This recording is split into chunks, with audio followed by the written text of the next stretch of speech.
আমাদের প্রত্যেকটা মানুষের জীবনে হাসি কান্না দুঃখ সুখ সব মিলিয়ে মানুষের জীবন। তাই নৈরাশা বা হতাশা হওয়ার কিছু নেই। যার কৃত কর্মের ফল সে ভোগ করতেই হবে, এটাই বাস্তব, এটাই সত্য, এটাই আল্লাহ রাব্বুল আলামিনের বিধান। জীবনটা আসলেই আনন্দ আর বিলাসিতার জন্য নয়, জীবনটা আসলেই অনেক ভাবার বিষয়।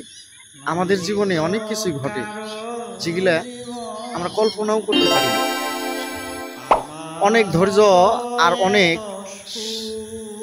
পরিশ্রমের পরে একজন মানুষ সাকসেসফুলতা হয়, সেখানেই তার বাস্তব, সেখানেই তার বাস্তবতা।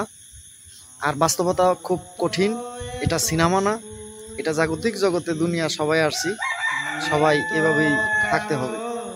বাস্তব জীবনে চলতে গেলে অনেক কিছুই ঘটে, সেগুলা সব কিছু জীবনের সাথে মানিয়ে নিতে হয়, যা জীবনে কল্পনাও করা যায় না। যেই ঘটনাগুলি আমাদের এটাই সত্য, এটাই বাস্তব। সবাই ভালো থাকবেন, সুস্থ থাকবেন।